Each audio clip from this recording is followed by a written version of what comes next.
Hello, my spooky followers, and welcome to another episode of Boo You Horror, a podcast viewing the horror genre through the lens of a therapeutic perspective. For today's episode, I will be evaluating a film that admittedly was not even on my radar, and which I didn't even know existed until scrolling through free horror movies on demand. Bless you, free horror movies. Your Monster, a film just released in 2024, is more of a romantic comedy with a horror twist than a full-blown horror film. But due to the violent nature of the death in the end of the film, I can see where the horror label comes from. And regardless, it was such a fascinating film from a therapeutic lens into the world of repressed anger and the mental impact of hiding one's emotions. The reason the film initially called to me was the cover image of the main girl, Laura, and the monster. Very Beauty and the Beast vibes. Did any of you used to watch the Beauty and the Beast show on WB? The monster was very similarly designed to that. Very much gave off that romantic, kind of funsy, cute film look from just the outsider's perspective. Another thing that stood out was that it starred my spooky queen, Melissa Barrera. Good for her for being kicked out of the Scream franchise due to speaking up against genocide and then finding herself in horror films such as Abigail, Bed Rest, and now this. Clearly didn't take a blow for speaking her mind. Your Monster is based off of a short film in 2022 that won the Audience Favorite Award at the Sundance Film Festival. I have not been able to find the short film anywhere, but it apparently stars my girl Kimiko Glenn, which I would love to see. At a runtime of 1 hour and 38 minutes, Your Monster really seemed to fly by and easily became a film I will watch over and over. The premise starts with our character Laura, who we find out has been in the hospital being treated for cancer. While undergoing cancer surgery, her boyfriend Jacob breaks up with her. It seems that he's unable to be in a relationship with someone unhealthy who needs so much care, so we pretty much think he's a douche within the first 10 minutes of the film. She gets brought home by her best friend Maisie and struggles with the fact that during such a daunting time of her life, she is alone and had no one. Insert the monster. She stumbles upon the monster one night. Yes, his name is just Monster, so we're going to go with that from now on. And he proclaims he has always been there ever since she was a child when another boy tried to inappropriately touch her. In the film, we find out that previously mentioned asshole boyfriend is debuting his first musical, which happens to be the one that Laura and him wrote together, and the title character is actually named after her. She decides to go audition regardless, and is given a role in the chorus. The film really focuses on her time spent at musical rehearsals, split with her time at home with Monster. There are a lot of cute little montages, a steamy sex scene, etc., and it appears that she is falling for her monster in the closet. It is most definitely apparent that he loves her more than anything. The most pivotal moment, and the one that really opened the door to this being an allegory for the monster inside us all, happens when she is meant to have a date with Monster, but after an extreme bout of rage during rehearsal where she calls her ex out for abandoning her when she needed him most, Jacob, the ex, asks to talk to her after, wondering why she exploded, wondering what was going on, and they end up having sex. This leads her to be late seeing Monster, and Monster and her get in a fight, which leads to him disappearing entirely. We don't see Monster again until the end of the movie. I won't go into the rest of the details as they don't apply as much to this podcast and what I'm trying to get across, but Laura ends up performing as the main role in the end. This pisses off her ex-boyfriend, which leads to the finale confrontation. This is the scene that earns this movie the horror label due to the amount of blood and shock factor. This specific moment is the one that I'm going to analyze the most because it had a very questionable ending that could have an in-depth perception or be more face value depending on how you want to look at it. Her ex-boyfriend gets murdered. Spoiler alert. Though, why are you listening to this podcast if you want to avoid spoilers? Mind you, I don't say that Laura kills her ex, or that Monster kills her ex, because that's where this film becomes really fascinating from a therapeutic perspective. At the end, all we see is her ex's bloodied corpse on the ground, and her covered in blood as the curtain opens. Before this scene, we do see Monster return, and it is heavily implied that he is the one to kill her ex. I want to point out the writer of this film, Caroline Lindy, specifically stated that the ending was up for interpretation. However, if she had gotten her way, then Laura and Monster would ride into the sunset and have their happy ending. I'd like to believe this is true as well. It brings up the question, did Monster ever actually exist? Was he in Laura's head? Or was this all a beautiful allegory throughout the film? For the sake of this podcast, I am going with the latter. From my analysis, Monster himself is an allegory for repressed anger. Reminder that Monster only showed up one other time that we are aware of in Laura's life, and that was when she was little and getting inappropriately touched. She shoved the boy, locked him in the closet, and started screaming. Monster reminds her of this event and that he was there to take care of it. He goes on to say that he has always been there, but something along the lines of she just hasn't noticed him. For a monster to make a reappearance and only just now be noticed about 20 years later says a lot about how he didn't truly exist. No way would they not notice this man who sneaks out to play piano and lives in the closet behind the coats. We see plenty of flashbacks to Laura's life, and she overall seems incredibly happy in her situation with Jacob, laughing, smiling with him, truly in love. Of course, there were going to be hard days, there always are, but it seems that she is overall satisfied with her life. Then she gets diagnosed with cancer, broken up with, her best friend won't help support her, and it's pretty damn shitty. Watch the movie and you'll find out. She has to live in her mother's house alone, and the role that was literally written for her was given to someone else. I'd be pretty fucking pissed too. So, Monster shows up, because anger is making itself known again in her life. But much like she is doing to her monster, she is keeping her anger locked up in the closet. Even during the initial auditions for the musical, she doesn't express her anger.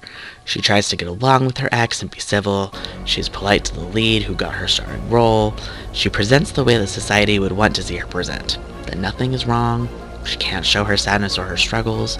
She has to force a smile and move forward from everything that's happening.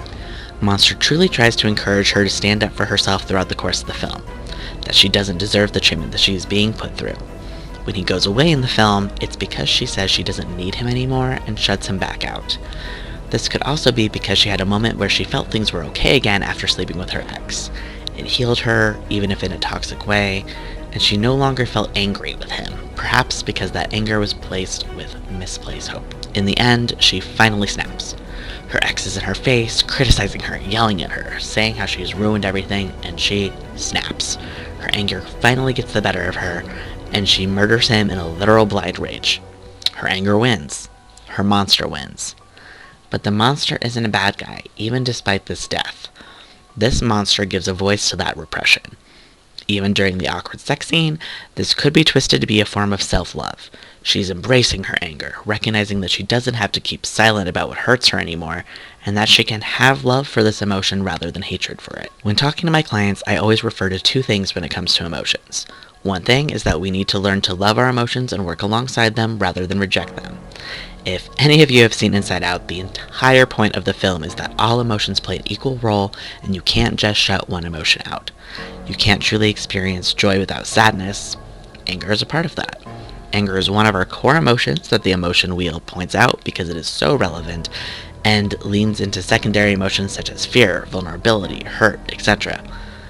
Something else I always point out is that suppressing one's emotions is like putting a Mento in a Coke bottle.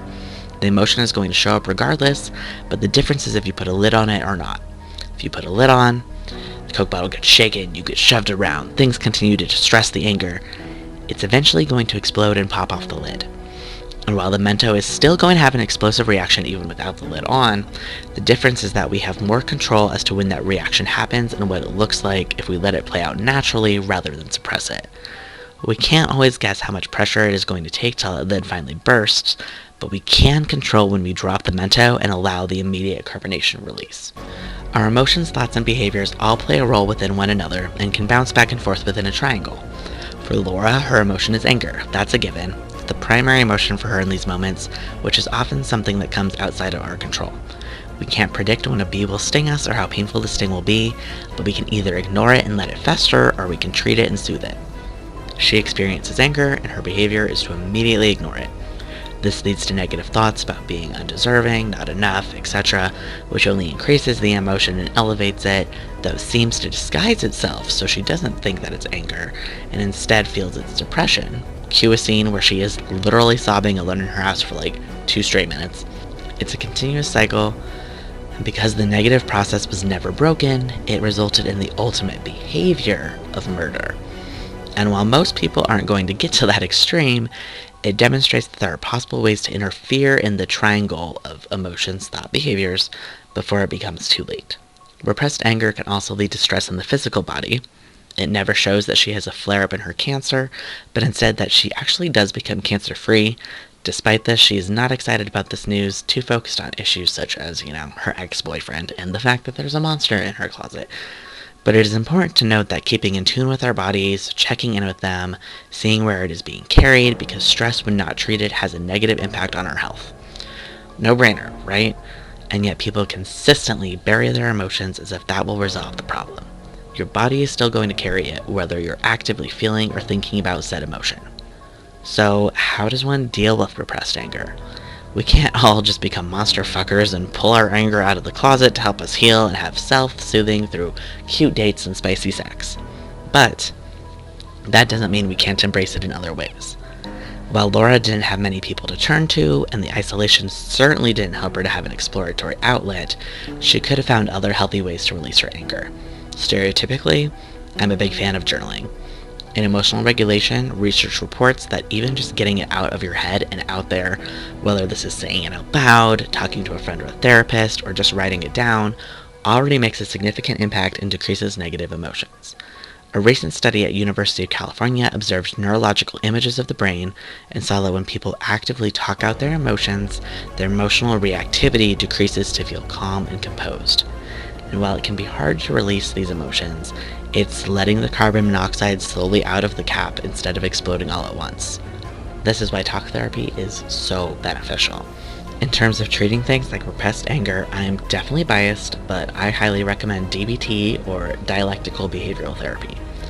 3 main categories are within the DBT curriculum. They're distress tolerance, mindfulness, and emotional regulation. The distress tolerance will help to soothe the body and create the space to lessen that physical energy, get yourself out of fight mode, and help you come up with a better long-term solution.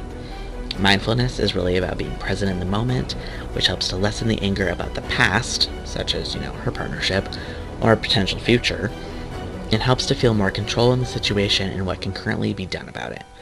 And of course, you could probably guess why emotional regulation would be beneficial in a situation like what happens in the film. Overall, I honestly rate this movie a 10 out of 10. It was funny, it was romantic, it had just enough horror element for me to stick by it. The acting was great, the plot never dragged, and as a therapist, I was absolutely in love with how it tackled repressed anger. For that element, I give it a 9 out of 10. I would have given it a 10 as well on the therapeutic lens perspective, but considering the ending is still left up to interpretation, and it might not even been meant to have been an allegory, I don't want to say it's the ultimate representation of bearing one's emotions until they let out a mighty roar. I will be watching this movie again and again and again, and trying to find new things that I didn't throughout the first time I watched it. If you are struggling with anger or feel like your anger is the monster in your own story, I highly recommend reading The Gift of Anger by Marcia Cannon. Anger truly is a gift. It's meant to protect us just like any other emotion, so it isn't fair to constantly reject it and shove it in the metaphorical closet. I also recommend checking out Permission to Feel by Mark Brackett. Well, that's all I have for you this time, apparitions, so enjoy your day, embrace your monsters, and stop telling your anger to shove it. I personally don't have the bail money if any of you end up killing someone from your repressed rage. Therapists are poor. Thanks, and have a good one.